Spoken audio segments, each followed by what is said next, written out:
네, 오늘 이 시간에는 우리 계속해서 시대 소망에 있는 말씀을 같이 한번 살펴보겠습니다. 오늘은 이는 그 목수의 아들이 아니냐는 주제로 함께 말씀을 살펴보겠습니다.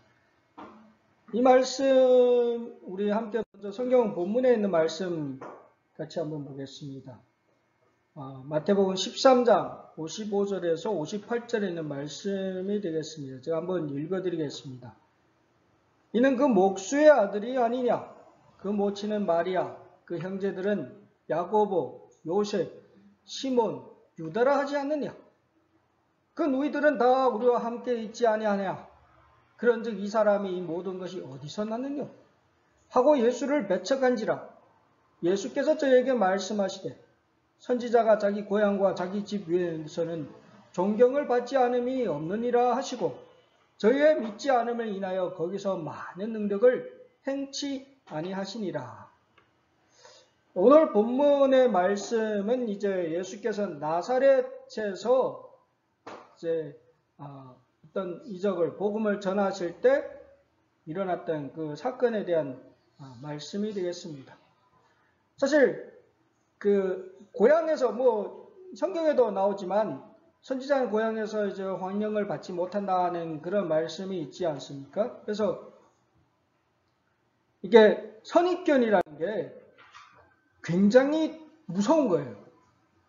근데 사람마다 선입견이 있을까요? 없을까요? 네. 집사님들은 어떠세요?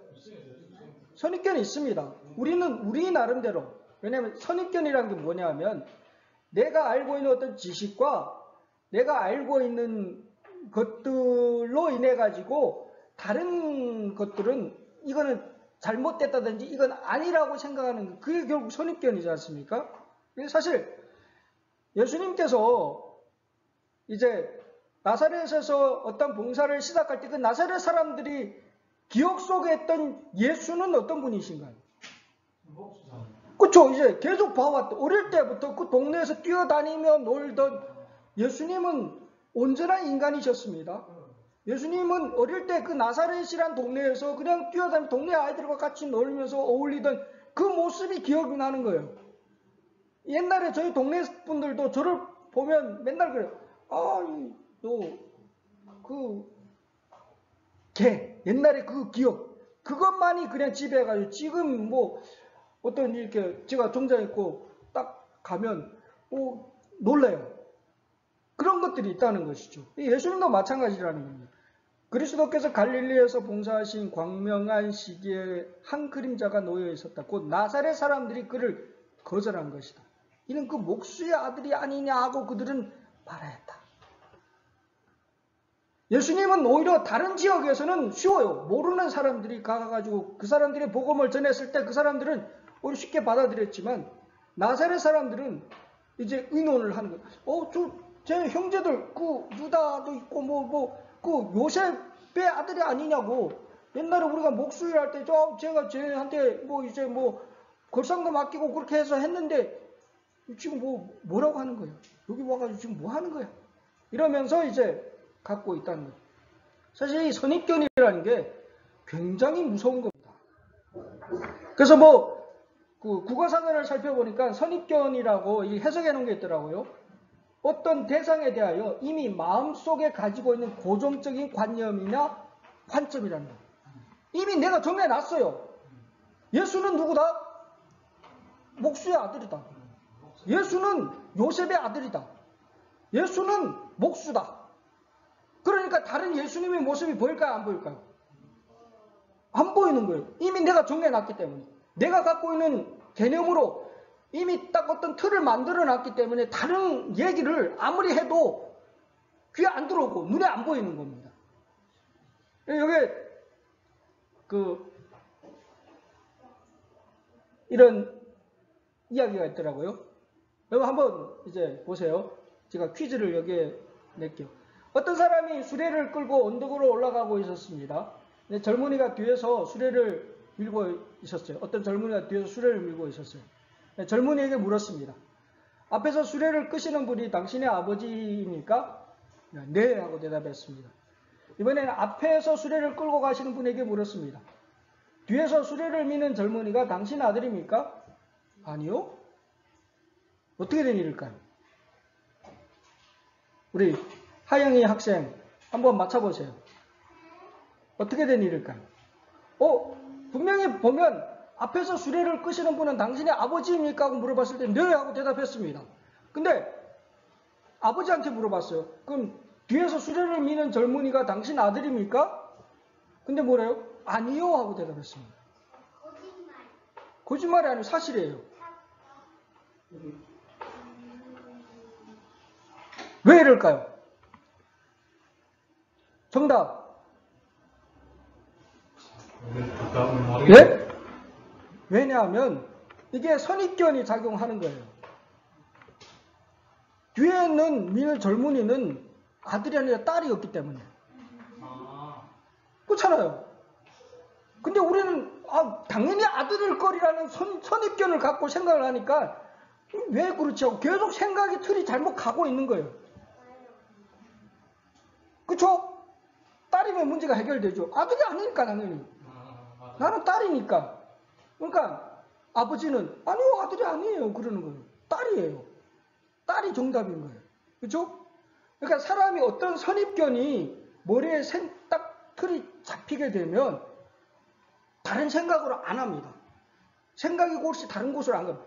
그러니까 나사렛 사람들이 기억 속에 예수는 요셉의 아들이고 목수라는 그 직업을 가진 청년으로 이미 딱 선입견으로 고정관념이 딱 틀에 박히니까 예수님께서 이제 다시 공생애를 시작하시고 나사렛에 와서 아무리 무슨 얘기를 해도 복음 얘기를 해도 다른 얘기를 해도 먹힐까요? 안 들리는 거예요. 보이지 않는 겁니다. 선입견은 굉장히 무서운 함정이라는 것입니다. 예수께서 성경을 놓고 이야기를 해도 그 성경이 귀에 들어올까요? 안 들어오는 겁니다. 근데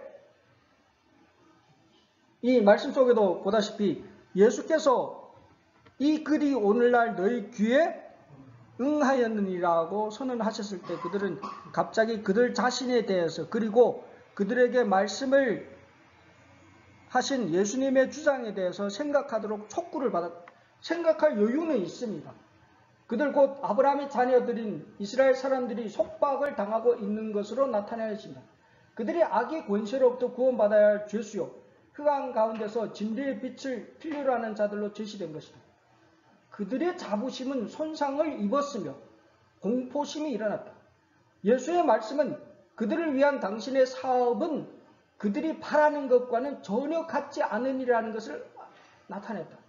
그들의 행실이 너무나 치밀하게 조사받을지도 모르는 일이었다. 외면적 의식에는 엄하였음에도 불구하고 그들은 그 통찰력 있는 꿰뚫는 시선에 의하여 그들이 검사받는 것을 겁냈다. 여러분, 털면 먼지 안 나는 사람이 있습니까? 그렇죠? 다 문제가 있죠.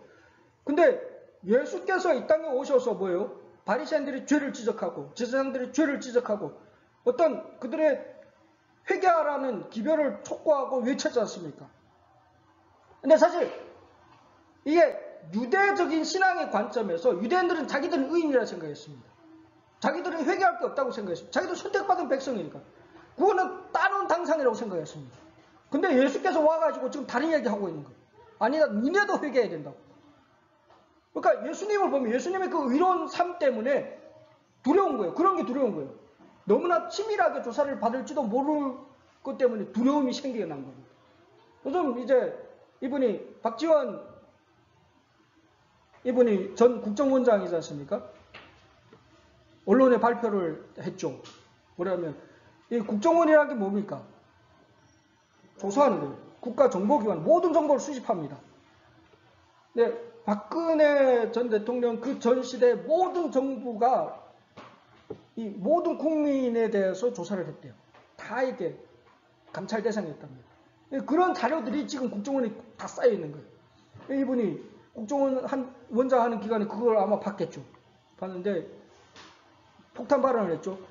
그 조사한 자료가 터지면 큰일 난다는 거예요. 이 나라가 완전히 큰일 난다는 거예요. 왜냐하면 진짜 털면 먼지 안 나는 사람이 있을까요? 그런 조사들이 엄청 많은 거예요. 거기에 뭐 지금 국회의원이든 뭐 어떤 장관이든 그런 사람들 모든 조사 자료들 거기에 있는데 이 보니까 뭐 문제가 다 있다는 거죠. 그제 올라가는 사람들이 백민들도 제일 주변에 사람 많은데 그 사람들 그제 올라간다고. 그렇죠. 일을 아예 한 사람이 외치는 거예요. 그렇죠. 그러니까 이게 이 사람이 이 발언 때문에 나라 뒤집어질, 그러니까 국정원에서 뭐 말씀 조심하십시오 하고 그렇게 경고를 줬지 않습니까? 사실 이분은 지금 정치인으로서 다시 컴백하기 위해서 어떤 이슈를 만들어내야 되거든요. 던진 말이지만. 근데 실제로 그럴 수도 있습니다. 그렇죠? 실제로 모든 사람이 다 문제를 갖고 있다는 것이죠. 그러니까 나사렛 사람들도 마찬가지라는 거예요. 예수님을 보게 되면 두려운 거예요. 자기 치부가 드러날 것 같고. 그렇죠? 예수님 아십니까? 모릅니까? 내가 어떤 죄를 짓는지 다 보는 거예요. 그런 것들이 두려운 거예요. 그러니까 더구나 이제 진리를 외면하고 있다는 겁니다. 그게 현실인 것입니다. 그러면서 이제 질문을 던지죠. 예수는 누구냐? 쟤 요셉의 아들이 맞아? 아니면 또 뭐 다른 무언가인가? 뭐예요? 이 예수는 누구인가라고 그들은 물어보았다. 메시아의 영광을 자기 자신의 것으로 주장한 자는 목수의 아들이요 그의 아버지 요셉과 함께 일하던 자였다. 그들은 그가 언덕을 오르내리면서 수고하는 것을 보았으며 그들은 그의 형제 자매들과 잘 아는 사이였으며 그의 생애와 일을 알고 있었다. 그들은 그가 유년기에 청년기에서 장년기로 자라나는 것을 보았다. 그의 생애가 비록 흠이 없었지만 그들은 그를 약속된 자로 믿으려고 하지 않았다. 여러분, 가끔 우리가 너무 잘 알기 때문에 문제가 될 수 있습니다. 이 나사렛 사람들은 예수를 자기들이 제일 잘 안다고 생각했기 때문에 문제가 된 거예요. 그렇죠? 이 보면 뭐예요? 요셉과 함께 일하던 것을 잘 보아왔고 또 그의 형제들과 참 친구예요. 다 동네면 다 친구 샀습니다. 그러다 보니까 뭐예요? 결국엔 그들은 그를 약속된 자로 믿으려고 하지 않았다는 것이에요. 예수? 그분은 누구십니까? 나에게 그분은 누구십니까? 혹 내 삶 속에서 그냥 그분을 요셉의 아들 몫으로만 믿고 받아들이고자 하지는 않는지 우리도 다시 한번 질문을 던져봐야 됩니다. 예수는 나에게는 누구인가 하는 것이죠. 나사렛 사람들에게 예수 그리스도는 단 요셉의 아들 목수 예수로 그냥 남았다는 것입니다. 결국 그들은 예수 그리스도를 메시아로 믿고자 아예 하지 않았다는 겁니다.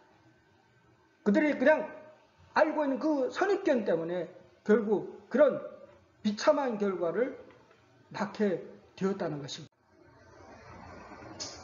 여러분, 마귀에게 속으면 안 됩니다. 어쩌보면 요즘은 이 마귀가 활동하는 게 정말 눈에 보이는 정도입니다. 창궐합니다. 그렇죠? 근데 이 마귀의 활동이 겉으로 드러난 것보다 더 두려운 게 마음에 하는 겁니다. 이 마음을 허는 것만큼 더 두려운 게 없습니다. 그것은 우리의 마음이 예수님께서 멀어지도록 만드는 그게 사단의 작업입니다. 뭐예요? 그들의 의심의 문을 열어주었을 때 그들의 마음은 일시나마 부드러워졌던 것에 비하여 훨씬 더 강팍하게 됐다. 사단은 어두워진 눈이 그날에 열리지 않도록 하고 노예의 사슬에 맨 영혼이 자유함을 얻지 못하게 하려고 굳게 결심하였다. 사단은 혼신의 힘을 다하여 그들을 불신에 묶어두기 위하여 활동하였다. 그들은 그들에게 말씀하신 분이 그들이 구속주였다는 확신으로 감동을 받았을 때 주어졌던 표적은 중요시하지 않았다. 다른 게 안 보이는 거예요. 사단이 하는 짓입니다. 여러분, 마귀가 오늘날 하는 주 업무가 뭔지 아십니까? 우리들이 마음이 하나님으로부터 멀어지게 만들고 더욱 많은 사람들이 자기와 함께 멸망받게 하는 게 사단이 하는 유일한 일입니다. 지금 오늘날 이 세상은 사단의 주 활동 무대입니다. 사단의 위장술에 절대 속으시면 안 됩니다. 사단이 오늘날 지금 우리들이 마음을 잡고자 과거에 나사렛 사람들의 마음을 훔쳐가지고 더 계속해서 의심의 그런 문을 열도록 만들었던 것 같이 오늘날도 마찬가지입니다. 사단의 작업은 오늘날도 계속되고 있다는 것입니다.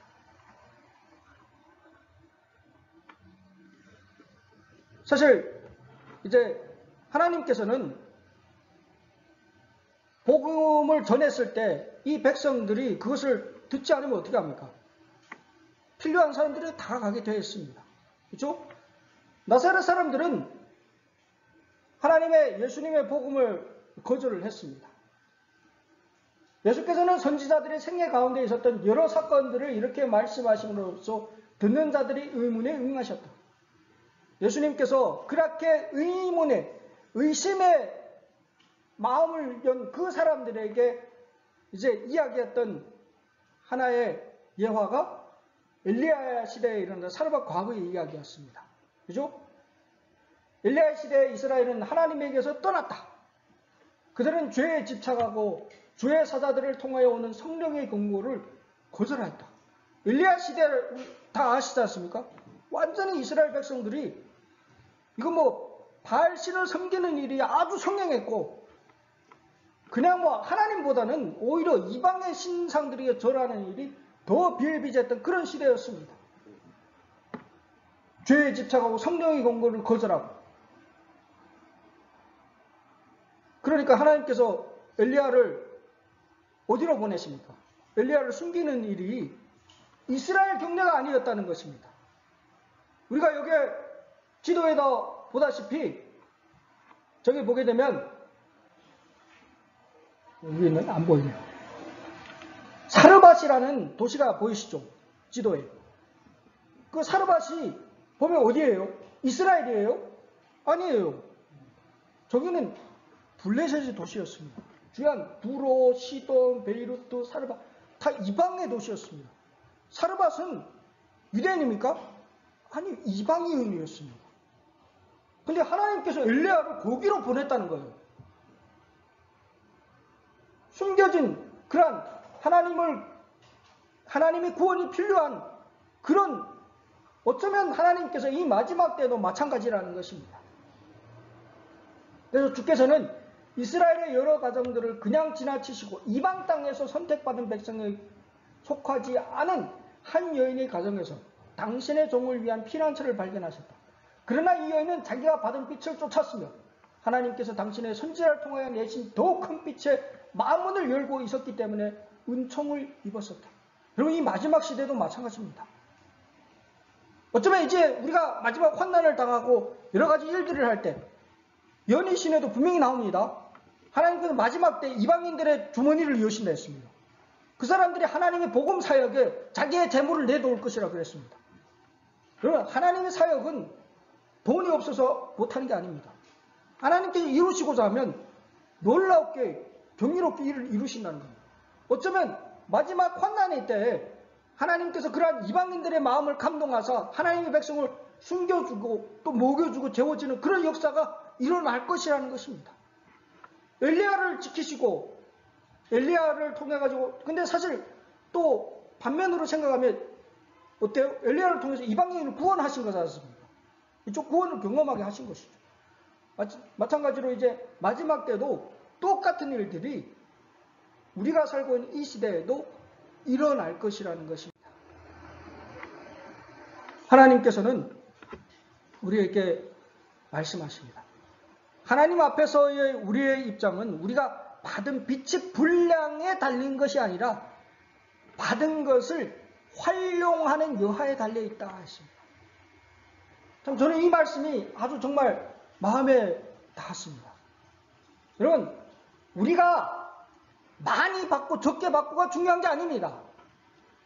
그 받은 것만큼 얼마나 우리가 믿음을 그걸 활용하는가에 달려서 우리의 입지가 달라진다는 것입니다. 여러분 사실 이게 달란트 비유 뭐 우리 다 잘 아는 이야기입니다. 한 사람은 1달란트 받고 한 사람은 2달란트 받고 한 사람은 5달란트를 받았습니다. 적게 받은 자가 적게 받아가지고 문제가 됐습니까? 아니에요. 문제는 그것을 활용하는 여부에 달렸다는 것입니다.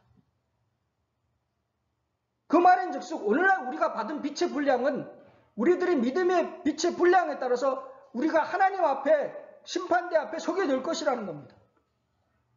어떤 사람은 성경을 아예 모를 수 있습니다. 근데 가가지고 그냥 단순하게 예수 믿으세요. 그럼 구원 받습니다. 그분이 누구세요? 그분이 당신을 위해 죽으셨습니다. 그분을 하나님으로 믿고 그러면 당신 구원 받을 것입니다. 아멘, 믿습니다. 구원 받습니다. 여러분, 십자가상의 그 강도를 기억하십시오. 그 강도가 예수님을 위해서 한 게 있습니까? 헌신하고 예수님을 위해서 헌금 1전이라도 1원이라도 한 적이 있습니까? 또 교회를 위해 섬기고 봉사한 적이 있습니까? 한 번도 없습니다. 그렇지만 예수께서 그렇죠? 오늘 내가 너에게 이르노니 내가 나와 함께 나하고는 있겠다. 그 사람은 구원 받았습니다. 예수님께서 보증한 구원을 받은 사람입니다. 근데 그 사람의 그 구원은 그냥 그 단순하게 예수님이 하신 그 말씀을 그 자리에서 믿고 받아들였을 때 이루어진 것이라는 겁니다. 오늘도 마찬가지입니다. 근데 문제는 오늘날 내가 받은 그 복음의 빛을 나는 활용을 하고 있느냐는 겁니다. 믿음을 우리가 이 시간에 나에게 주어진 그 믿음을 활용하지 못하면 여러분 어떤 사람은 그러죠. 나는 지금은 뭐 그냥 이러다가 이제 국가적인 일요일혁명이 내려가지고 정말 짐승의표가 확실하게 그때는 정말 확실하게 믿겠습니다. 확실하게 믿을까요? 그때 가가지고? 그럼요. 준비 안 되면 끝납니다. 여러분 국가적인 일요일혁명이 어떤 형태로 어떻게 내려질지 아십니까? 언제 내릴지 아십니까? 그러면 뭐 내가 죽기 전에 안 내리면 또 어떻게 할 건데요? 그까지 기다려 그때까지 그냥 날라리 신앙을 하다가 진짜 그러면 나이로운 신앙이 되는 거죠. 끝나버리는 것입니다. 지금 나에게 주어진 그 믿음을 활용하는 것이 그게 참된 그리스도인의 참된 신앙이라는 것입니다. 그걸 활용하지 못한다면 결국에는 버림을 받을 수밖에 없게 될 것이라는 겁니다. 왜 뭐랬습니까? 오늘날 믿음을 조금밖에 활용하지 않는 자들은 사단의 기만적인 권세와 양심을 억압하는 법령에 굴복될 위험이 가장 크다. 지금 제대로 못 믿는데 지금 안식을 제대로 안 지키는데 그때 가서 제대로 지킬까요? 아니요. 이미 지금 돈에 매여가지고 안식일을 뭐 그냥 갈팡질팡하고 에라 모르겠다. 뭐 내일은 중요한 일이니까 내가 가서 뭐 안식일 조금 범해도 괜찮겠지. 양보해 보세요. 이제 국가적인 일요일혁명이 내릴 때 그건 뭐예요? 머리에나 이마에나 손에 표를 받지 않으면 매매를 아예 못하는데 먹고 사는 문제가 그건 그때는 더 걸리는데 그때 가서 안식을 지킨다고요? 아니요. 못 지켜요. 이미 그렇게 훈련됐는데 이미 나는 양보하는 게 사단에게 양보하는 게 훈련되어 있는데 그때 가서 지킨다고요? 아니요. 그거는 말도 안 되는 얘기라는 거예요. 뭐요? 비록 그들이 그 시련을 견디어낼지라도 그들은 환난이 때 더욱 심한 난관과 고통 속에 빠지게 될 것이다. 두려운 말씀입니다. 왜냐하면 그들은 평소에 하나님을 신뢰하는 습관을 기르지 아니하였다. 이게 중요합니다. 뭐라고요? 평소에 오늘날 우리들이 매일의 삶 속에서 하나님과 함께하고 그분을 신뢰하는 습관을 기르지 않은 사람은 결국 어떻게 된다고요? 그때 가서 더 못한다는 거예요. 그들이 등한히 한 믿음의 교훈을 무서운 절망 가운데서 배우지 않으면 안 될 것이다. 더 큰 아픔이 그때는 당하게 될 것이라는 것입니다. 하나님을 신뢰한다는 말은 내가 내 관심사를 보살핀다고 믿는다는 뜻이랍니다. 좋은 말씀이시죠. 여러분, 하나님을 믿으세요. 그분이 어떻게 한다고요? 우리의 모든 관심사를 보살피시는 분이십니다. 내 삶의 모든 것을 그분은 보고 계십니다. 그분은 약속하셨습니다. 내가 세상 끝날까지 너희와 항상 함께 있겠다고 약속하셨습니다. 그걸 믿으면 됩니다. 그 믿음을 내 삶 가운데 활용해가지고 안식에 장사가 더 잘 돼요. 더 많이 벌 수 있습니다. 근데 하나님께서 말씀하셨습니다. 이날은 너와 나 사이의 약속이니까 거룩히 구별하여 지키라고 말씀하셨습니다. 그러면 따르면 됩니다. 다른 거 없습니다. 내가 좀 인간적으로 육신적으로 손해 볼 수 있습니다. 그걸 감안하고 믿는 게, 그게 믿음을 활용하는 거, 그게 진정한 그리스도인의 삶이라는 것입니다. 하나님의 약속을 단순한 마음을 가지고 믿으시고 그 믿음을 활용하시는 우리 성도님들 되시기 간절히 바랍니다. 여기 나사렛 사람들에게 또 한 가지 무서운 게 있었는데 그게 뭐냐면 민족주의였습니다. 왜냐하면 예수님께서 뭐라고 했습니까? 너희들도 회개해야 된다고 했을 때 이 사람들은 우리는 이스라엘 백성들인데, 우리는 이스라엘 민족, 하나님이 선택된 민족인데, 그래서 유대인들의 인식 속에 뭐예요? 이방인들은 뭐예요? 지옥의 땔감이에요. 아니 근데 자기들을 이거 이방인들하고 같게 취급하니까 기분이 좋을까요? 나쁠까요? 나쁜 거예요. 그러니까 민족주의가 얼마나 무서우냐면 정말 무섭습니다. 뭐예요? 예수님께서 그런 얘기를 하니까 뭐라고 합니까? 예수께서 이방인들에게 주어진 축복에 대하여 말씀하셨을 때 그 말을 듣던 자들의 극렬한 민족적 자존심이 자극되어서 예수의 말씀은 떠드는 무리 속에 묻히고 말았다. 막 난리치는 거, 막 소리치고, 말도 안 해서 무슨 소리 하고 있냐? 그럼 뭐예요? 이 백성들은 율법을 지킨다고 자랑하였으나 이제 그들의 편견이 손상을 입었으므로 곧 살인을 저지를 것 같았다. 지폐는 깨어지고 그들은 예수에게 손을 대어 회당에서부터 그를 밀어내어서 성 밖으로 끌어나갔다. 모두가 예수를 죽이려고 길을 쓰는 것처럼 보였다. 그들은 낭떠러지 벼랑으로 예수를 급히 끌고 가서 그를 거꾸로 떨어뜨리려고 했다. 여러분, 2차 대전 때 히틀러 아시죠? 히틀러가 권력을 잡은 게 민족주의예요. 뭘 외쳤습니까? 게르만 우월주의예요.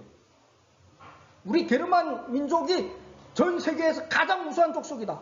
그러면서 유대인을 몰아넣었죠. 그렇죠? 완전히 독일 사람들이 미친 거예요. 민족주의가 그렇게 무섭습니다. 옆에까지 무슨 사인지 아시죠? 중국의 이화당 운동이에요. 이화당 운동이 일어난 게 뭐예요? 민족주의예요. 그때 당시에 서방에 열강들이 들어와서 중국에 뭐 땅을 나누고 뭐 여러 가지로 하니까 이게 우리 민족이 제일 강하다. 그 일어나가지고 그때 자이테오가 세계하고 전쟁을 했어요. 선전포고를 외국에 빠고 렌쥔이 뭐 들어와서 북경을 침략을 했다고 그러지만 선전포고를 청나라가 먼저 했습니다. 세계 열강들한테 싸우겠다. 덤벼라 그걸. 선전포고를 했는데 가만히 있겠어요? 그걸 들어온 거예요. 근데 그때 당시에 그런 정신 이상한 행동을 했던 것들이 민족주의라는 겁니다. 요즘 중국에 어떤 일이 일어난지 아십니까? 중국의 북경의 지하철의 영문 표시 다 지워버립니다. 중국 문화가 최고라는 거예요. 여러분, 이 민족주의가 정말 무섭고 위험한 게 이 민족주의예요. 민족 언어도 못 쓰게 하는 영어도 좀 하고. 그러니까 자기 거가 제일 우월하다 그거예요. 그러니까 못 쓰게 하는 거예요. 내 거 말고 다른 거는 다 이게 하등이니까. 그래서 뭐요? 이 보세요. 북경의 지하철요. 놀랍죠? 쨍구어머니라고 고쳤어요. 옛날에 영문 표기로 됐던 것들 병문 표기로 해가지고 다 중국식 발음으로 고쳐버렸다 그거예요. 세계와 단절되겠다는 얘기예요. 옛날에 팔국연합군한테 천전포고를 했던 청나라와 지금 다를 바 없습니다. 무섭습니다. 이거 정말 위험한 거예요.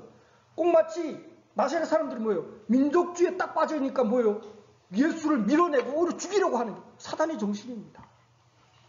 이것만큼 무서운 일이 없다는 것입니다. 나사렛 사람들과 똑같은 일을 오늘도 하고 있다는 것입니다. 근데 뭐예요? 성경에 예언된 일입니다. 성경이 뭐라고 했습니까? 예수님께서 마지막 때에 대해서 이야기하면서 뭐라고 했습니까? 민족이 민족을, 나라가 나라를 대적하여 일어나겠다. 여러분, 오늘날 그 시대에 살고 있습니다. 세상의 흐름은 종말로 향해 가고 있습니다. 하지만 이것은 민족주의만큼 정말 무서운 게 없습니다. 이러다가 망하는 거예요. 그렇죠? 히틀러가 민족주의로 해가지고 자기는 권세를 잡았지만 결국 뭐예요? 결국 그 나라가 2차 대전을 일으켜가지고 위기에 처하게 지금 엄청난 어려움을 겪지 않습니까? 중국도 마찬가지예요. 민족주의는 이거는 위험한 거라는 것입니다. 하지만 분명한 것은 위기가 오지만 하나님이 함께 하십니다. 나사렛 사람들이 예수님을 그 낭떠러지에서 밀치고자 했을 때 천사가 와서 데려갔습니다. 그죠? 하나님은 동행하십니다. 그와 같이 각 시대의 천사들은 그리스도의 신실한 제자들 곁에 있어 온 것이다. 악의 대연합 세력이 이기고자 모든 사람을 대항하여 정렬하고 있으나 그리스도께서는 보이지 아니하는 존재들, 곧 하나님을 사랑하는 모든 사람을 구출하기 위하여 그들 주위에 진치고 있는 하늘 군대를 우리가 보기를 원하신다. 천사들의 계획으로 말미암아 보이거나 혹은 보이지 않은 어떤 위험에서 우리가 보함을 받아왔는지는 영원의 빛 속에서 우리가 하나님의 섭리를 볼 때까지는 결코 알지 못할 것이다. 여러분, 오늘도 하나님의 보호하신 천사는 있습니다.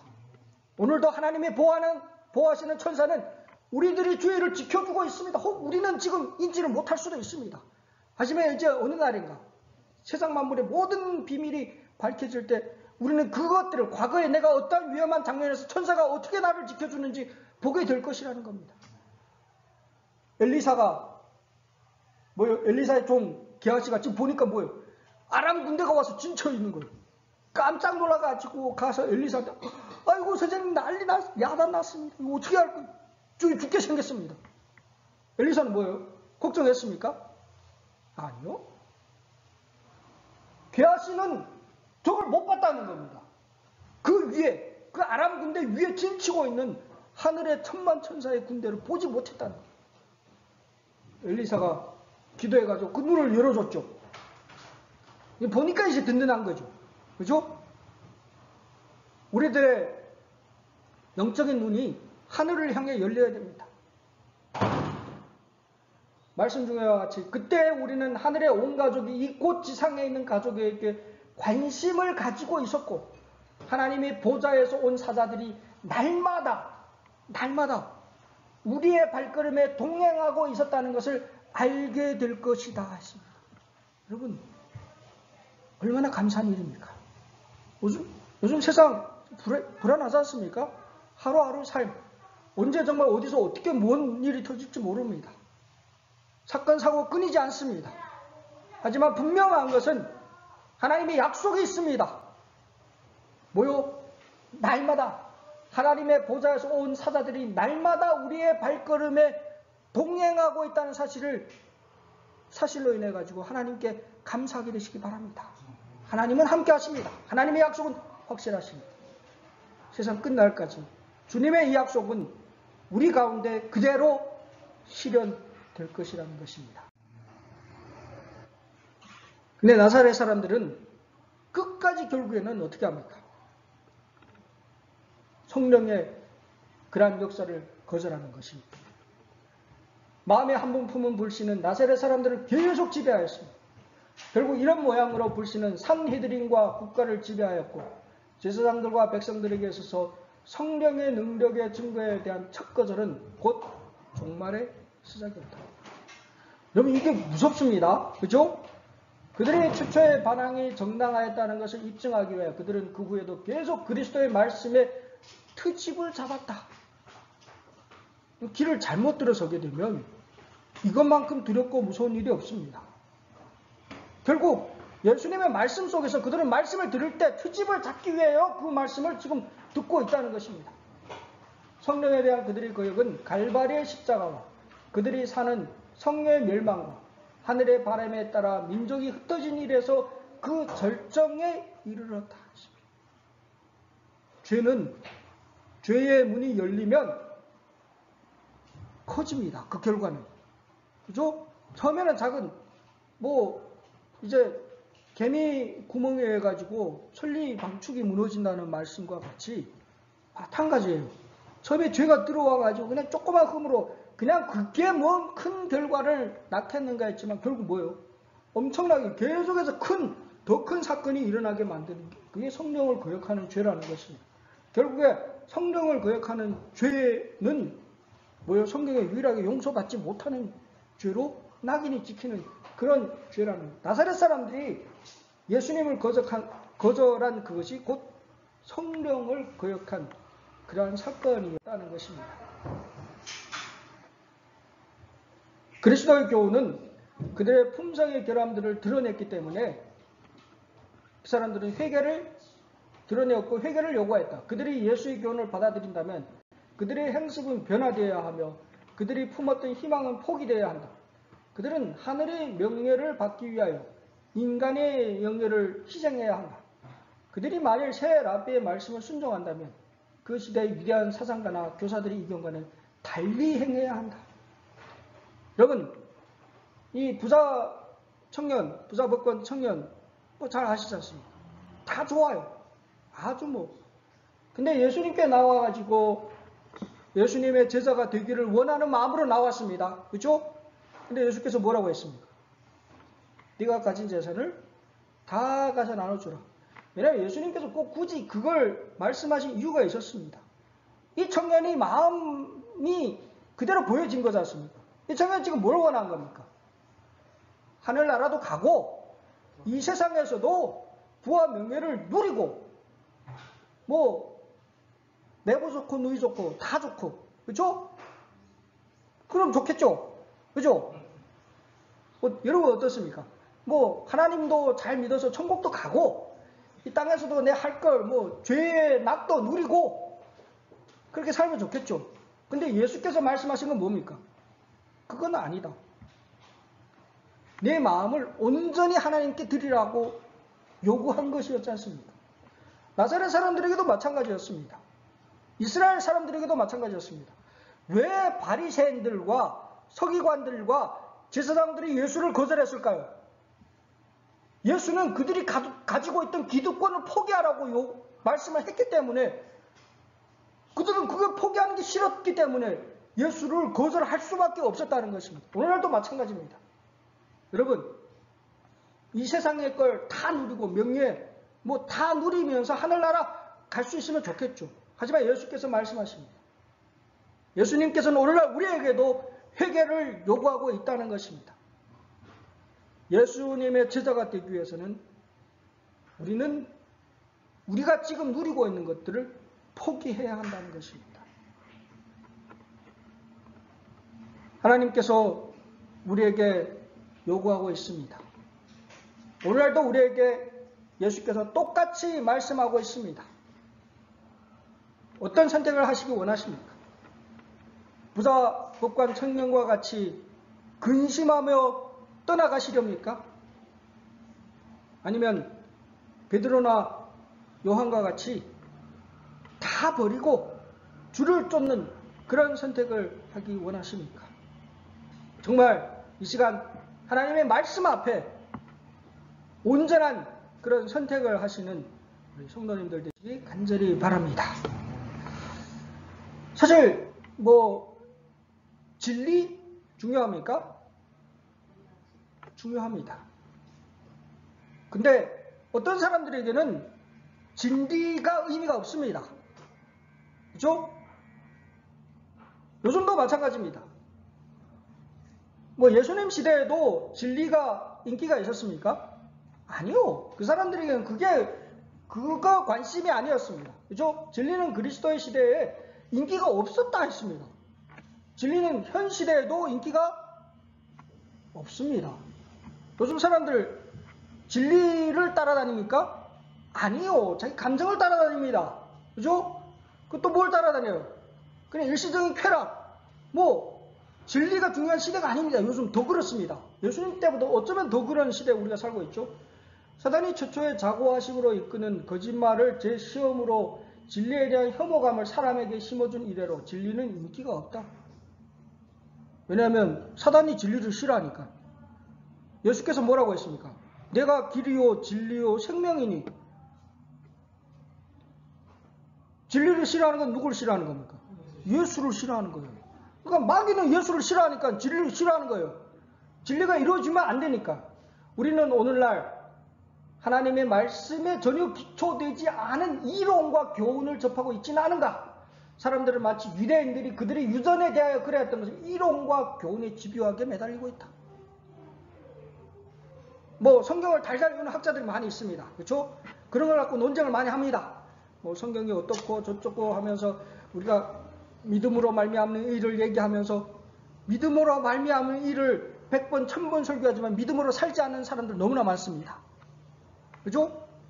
이론적으로는 정말 어떤 박사 학위를 뭐 2개, 3개 받아가지고 정말 능통할 수 있습니다. 그 이론이 뭐가 중요하냐 그겁니다. 여기 그 지산단명이라는 얘기 사자성어 아십니까? 옛날에 중국의 그 조나라에 조괄이라는 장군이 있었습니다.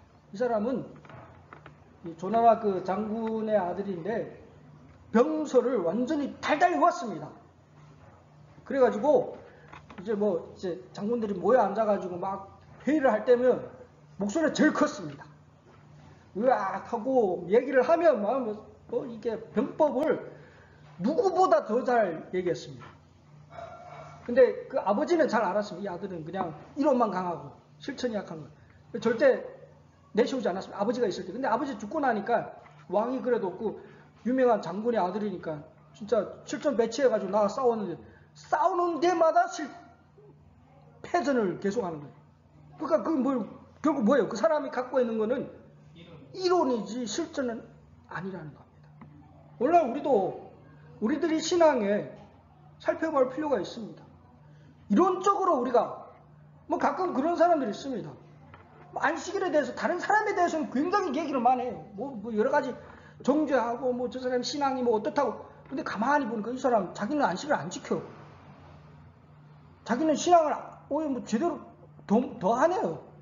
그러면서 다른 사람의 허물을 계속 해는 그런 분들이 가끔 있거든요. 여러분, 말씀은 나에게 입각해서 보는 게 가장 좋습니다. 그 말씀을 갖고 다른 사람을 정죄하기보다는 이 사람도 마찬가지죠. 이론적으로는 다른 장군들이 눈에 들어도 안 왔는데 실천적으로는 아무것도 안 됐다는 것입니다. 원래 우리들이 삶 속에서도 마찬가지라는 겁니다. 하나님의 말씀을 그대로 단순하게 하나일지라도 우리의 삶 가운데 그 믿음으로 활용하는 그런 신앙이 참되고 바른 신앙인 것입니다. 결국 이스라엘 백성들은 영적 자만에 빠져가지고 하나님의 말씀을 받아들일 여유가 없었다는 것입니다. 그냥 다른 사람이 칭찬받는 걸 좋아하고 어쩌면 오늘날 우리도 이게 재림교회도 영적인 자만에 빠져 있습니다.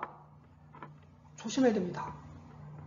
정말 하나님의 촛대가 옮겨질 수 있는 그런 위기의 자리에 우리도 살고 있다는 겁니다. 참된 경건이 쇠퇴함에 따라서 그들은 자신들의 유정과 이식을 더 험하게 수행한다. 재림교회도 이런 위험에 빠져 있습니다. 교회가 갖고 있는 어떤 교리나 더 그런 것에만 집착하는 그런 위기에, 왜냐하면 교회가 안 될수록 유대인들도 마찬가지였습니다. 그들의 유정과 전통과 의식을 더 엄하게 수호했던 이유가 바로 거기에 있었습니다. 참된 경건이 쇠퇴하면 그런 현상이 나타나게 돼 있습니다. 과거 예수님 당시에 그랬듯이 오늘날도 마찬가지. 오늘날도 참된 경건이 이미 사라졌습니다. 쇠퇴되고 있는 그런 시대에 우리가 살고 있다는 것입니다. 똑같은 역사는 반복되는 그 가운데서 우리는 깨어서 경성해야 하는 것입니다. 예수님의 그러한 흠없는 완전함이 어쩌면 그 사람들에게 또 그것이 더 해가 됐다는 것입니다. 다니엘도 마찬가지죠. 다니엘을 고소하는 자들 왜 그랬습니까? 너무 완벽했기 때문에. 자기들보다 의롭기 때문에. 마지막 때에도 마찬가지라는 것입니다. 어쩌면 의롭기 때문에 환영을 받지 못하는 그런 사람이 될 수가 있다는 것입니다. 마지막으로 결론적으로 형제들이여 우리는 사람을 의지하지 말아야 한다. 너희는 인생을 의지하지 말라. 그의 호흡은 코에 있나니 수의 칠가치가 어디에 있느냐. 그대는 그대의 속절없는 영혼을 예수께 매달리도록 해야 한다. 산에 샘물이 있는데도 골짜기에 샘물에서 마시는 것은 우리에게 합당하지 않다. 하류의 개울물을 떠나서 창조의 샘으로 가자. 그대가 알지 못하고 그대의 동의할 수 없는 진리에 어떤 요점이 있을 때 성경으로 성경을 조사하고 대조하며 하나님의 말씀과 광산 속에 깊숙이 있는 진리의 갱을 하도록 하라. 그대는 그대 자신과 그대의 견해들을 하나님의 제단 위에 올려놓아야 하며 그대의 선입견을 내버리고 하늘의 영께서 모든 진리 가운데로 인도하시도록 해야 한다. 말씀으로 돌아가야 한다. 성경 속에서 하나님의 말씀의 음성을 듣고 또 그곳에서 진리의 갱을 깊이 파서 내 견해가 아닌 하나님의 말씀의 견해가 나를 인도하도록 만들어야 되는 것입니다. 우리의 선입견 가치가 없습니다. 과감하게 버려야 됩니다. 그리고 하나님의 영께서 모든 진리 가운데로 인도하도록 겸손하게 자신을 내려놓고 주님의 말씀을 따르시는 모든 성도님들 되시기 바라면서 말씀을 마치겠습니다. 같이 기도하겠습니다.